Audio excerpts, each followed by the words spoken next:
What's going on, guys? It's your boy John the Liquidator coming back with another video. So it looked like Jimmy Haslam is definitely putting the hammer down, and it could be forcing Dillon Gabriel and his girlfriend to shut up about the Cleveland Browns. Guys, for this one here, we got to go all the way up to Cleveland. Let's get it. Let's go. Like my man Junior. Yes. For real? Somebody call me Junior too. Yes, it does. But I just want to make the point that we just have to be better in every area, and we'll look at everything we do, including, how we're putting these guys in position to succeed. Are we doing enough? When I say looking at every position, are we doing enough with the quarterback position? Do we need to do a better job? And I think I know the answer is yes. Shedeur is 6'2", historically accurate, and I have seen him standing around normal-sized people. He's big. He's a big 6'2". Mahomes is 6'1.5". Aaron Rodgers, you never think about his size. He's 6'1", big calves, big wrists. 6'3", Matt Stafford. 6'4", Jared Goff. 6'6", Joe Flacco. Eli was 6'5". Peyton was 6'5.5" or whatever he was. Dillon Gabriel is noticeably smaller and thinner than Bo Nix, and Bo Nix is not ideal size in the NFL. He is a very, very small guy. Shedeur Sanders, he's much bigger and much better. Yeah, I'm not going to get into that, Chris. Obviously, proud of him and proud of this offense, and there are a ton of things to learn from, but I'm just going to, worry about today. You know what's crazy? Everyone's talking about Jimmy Haslam putting pressure on Stefanski about the quarterback situation. But here's what they're not telling you. Dillon Gabriel has literally vanished from the face of the earth since his girlfriend went rogue on TikTok about the Browns organization. I'm talking full witness protection program vibes, bro. Meanwhile, Shedeur's out here ballin', getting all the spotlight, and suddenly Dillon's on the injury report? Nah, something ain't adding up. And when you hear what Mary Kay Cabot is trying to spin about this whole situation, man, you're gonna lose your mind. Let me tell you what's really going on in Cleveland right now. Do we all just forget about that? Because I'll tell you one thing. We ain't heard from Dillon Gabriel, bro. Where the hell he been? It's like Dillon Gabriel has gone into hiding. I mean, he's playing real life hide and go seek. Hell, we don't even see Dillon Gabriel in the locker room, bro. I ain't lying. I mean, my goodness. Now, one Brown insider went on to say this, bro, about Dillon Gabriel, because I meant to report on this yesterday, but shout out to these guys, man. These are former Browns football players. Look, I've been covering this Browns situation all season, and I've seen some wild stuff, but this is next level. We need to rewind the tape a little bit because the pieces of this puzzle are starting to come together in a way that nobody saw coming. Remember when Shedeur Sanders got drafted by the Browns? Third string, bro. They had him buried on the depth chart like he was some undrafted free agent fighting for a practice squad spot. And who was ahead of him? Dillon Gabriel, Kevin Stefanski's guy, his hand-picked quarterback that he absolutely loved during the draft process. Now here's where it gets interesting. When Shedeur was the backup, when he was sitting at third string, we were getting flooded with content about him. Reporters were in his face every single day. Shedeur, how do you feel about being third string? Shedeur, what's your mindset? Shedeur, can you win the starting job? The media was all over this kid, treating him like he was the story even when he wasn't supposed to be the story. And you know what? Shedeur handled it. He kept his head down, worked his tail off, and let his play do the talking. But it got so bad, so relentless, that his father, Deion Sanders, had to step in and basically tell everyone to back off. Coach Prime doesn't play about his kids, and he made it real clear that the media circus needed to chill. But fast forward to right now, Dillon Gabriel has been radio silent for weeks. I'm not exaggerating, bro. This dude has gone completely dark. And before you say, well, he's injured, yeah, they're saying he's on the injury report, but hold on. How does a backup quarterback who's barely seeing the field suddenly get injured? What happened? Did he trip over a cooler on the sideline? Did he pull something during stretching? Nobody's explaining this injury, and that's what makes it fishy. The last time we really heard anything substantial about Dillon Gabriel was when his girlfriend decided to go on TikTok and blast the Browns organization. Now, I don't know exactly what you said word for word, but apparently it was enough to ruffle some serious feathers up in that front office. And ever since that moment, crickets. Dead silence. Dillon Gabriel might as well be in the witness protection program because we haven't seen hide nor hair of him. I'd heard from Dillon Gabriel in a mighty long time. Now, it came out that he sustained an injury. How the hell he get injured is beyond me. But they talking about he got hurt. He was on the IR report for this past Sunday. But before that, bruh, we ain't heard from Dillon Gabriel. Ever since his girlfriend went on a little TikTok. Think about how wild that is. We're talking about Kevin Stefanski's guy, the quarterback he vouched for, the one he believed in so much that he had him ranked ahead of Shedeur Sanders on the depth chart. And now, even Stefanski won't talk about him. That's crazy, bro. Your head coach won't even defend his own guy? Won't even address the situation? That tells you everything you need to know about how serious this girlfriend situation got behind closed doors. Meanwhile, Shedeur's out here playing like he belongs on an NFL field. And you know what makes this even more interesting? We're not just seeing good quarterback play from Shedeur. We're seeing leadership. We're seeing a guy who's commanding the huddle, making veteran throws, reading defenses like he's been in this league for 5 years. The kid is special, and everybody in that building knows it now. But here's where the Cleveland media comes in and tries to mess everything up. And I'm specifically talking about Mary Kay Cabot.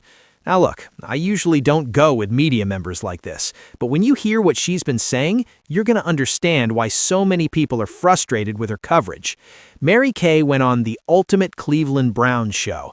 And by the way, I can't stand that show because nobody on that panel has the guts to call out bad takes, and she basically tried to spin this entire situation to protect Kevin Stefanski.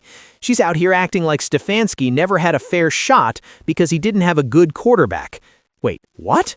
He's the one who chose Dillon Gabriel over Shedeur. He's the one who refused to give Shedeur first-team reps in training camp. Let me play this back for you so you can hear it straight from her mouth. She said, and I quote, "I do wish we could have seen what he could have been with a good quarterback situation for himself."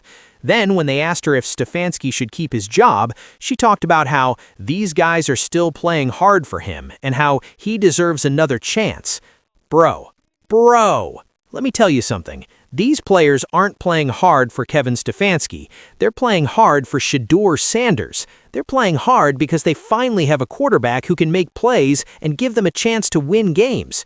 The team's energy completely changed once Shedeur started getting meaningful reps. You could see it in the locker room, you could see it on the sidelines, you could see it in how they celebrated after big plays. But Mary Kay wants to sit up there and give all the credit to Stefanski. Miss me with that.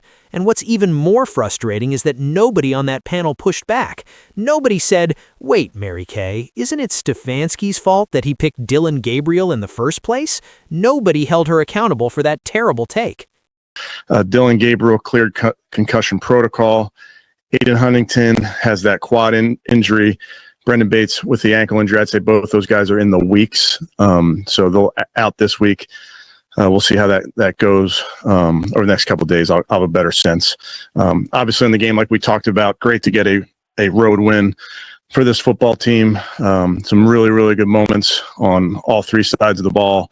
And now we got to build on it. We have to have a big one. And this is what kills me about Cleveland media sometimes. They get so caught up in protecting certain people that they refuse to tell the truth. They refuse to call it like it is. I had to stop watching that show because I couldn't take the fake narratives anymore. Every time Mary Kay comes on, she's spinning something to make Stefanski look better than he actually is. She even said that Stefanski never had time to work with a quarterback he could win with. Are you kidding me?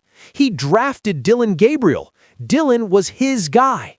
You can't draft a quarterback, choose him over a more talented prospect, refuse to develop that more talented prospect, and then cry about not having good quarterback play. That's not how this works. Here's what really happened, and this is where everything connects. Jimmy Haslam is not a patient man. He's an owner who wants to win now. And when he sees Shedeur Sanders sitting on the bench while Dillon Gabriel is out there struggling, while Kevin Stefanski is making excuse after excuse, you better believe he's making phone calls. You better believe he's applying pressure. Now, I don't have a source that says Jimmy Haslam walked into Stefanski's office and said, bench Dillon Gabriel or you're fired. That would be too direct, too messy. But what I do know is this. The Browns organization suddenly went completely silent about Dillon Gabriel right around the same time that pressure started building on Stefanski's job security. Coincidence? I don't think so. And then Dillon's girlfriend does her TikTok thing, and suddenly Dillon's invisible? Come on, man. You can't tell me there wasn't a conversation that happened where someone in that front office said, we need to control this situation before it gets worse. So what do? They bury Dillon on the depth chart. They put him on the injury report, and they make sure he's not available to talk to media. Meanwhile, Shedeur is getting all the reps, all the attention, all the opportunities. And guess what? He's making the most of it. That game against Pittsburgh, the one where Mary Kay said they're playing hard for Stefanski? Nah, that was Shedeur showing out. That was Shedeur proving that he should have been the starter from day one. Let me tell you about that Pittsburgh game specifically, because this is important. The Steelers have one of the best defenses in the NFL. TJ Watt, Minka Fitzpatrick, Cameron Hayward, these are legitimate superstars on that side of the ball. And Shedeur went into that hostile environment and played with zero fear. He was throwing dimes in tight windows, he was extending plays with his legs, he was doing everything you want your franchise quarterback to do. And after that game, you started hearing whispers. Whispers from inside the organization that maybe, just maybe, they had the quarterback situation wrong from the beginning. Whispers that Kevin Stefanski might have let his ego get in the way of making the right decision. Whispers that Dillon Gabriel was never really the answer. But here's where I'm going to give you the twist that nobody else is talking about. Because it's easy to pile on Dillon Gabriel right now. It's easy to say he wasn't good enough, he wasn't ready, he was a bust. But hold on a second. Was Dillon Gabriel really given a fair shot? Or was he set up to fail by a coaching staff that wasn't committed to developing him properly? See, this is the thing that frustrates me about the NFL. They draft these young quarterbacks, they throw them into impossible situations, and then when they struggle, everybody acts shocked. Dillon Gabriel is a talented kid. He showed it in college. But when you're playing behind an offensive line that can't protect you, when you don't have weapons that can get separation, when your coaching staff is already looking over their shoulder at another quarterback on the roster, how are you supposed to succeed? Now, don't get me wrong. I'm not saying Dillon Gabriel is better than Shedeur Sanders. That would be crazy. Shedeur is clearly the more talented quarterback, the more NFL-ready prospect. But I am saying that the way the Browns handled this whole situation was messy from top to bottom. They created a quarterback competition that wasn't really a competition. They gave Dillon Gabriel the starting job, but never fully committed to him. And the moment things got tough, they were ready to pull the plug. In that girlfriend situation, look, I don't know what she said exactly, but I do know that NFL organizations hate when family members or girlfriends or wives go public with criticism. It makes them look bad, it creates distractions, and it gives them an excuse to move on from a player. So even if Dillon Gabriel could have turned things around, that TikTok video probably sealed his fate in Cleveland. But back to Shedeur for a minute, because this is really his story now. This kid has been doubted his entire life. Oh, he's only good because of his dad.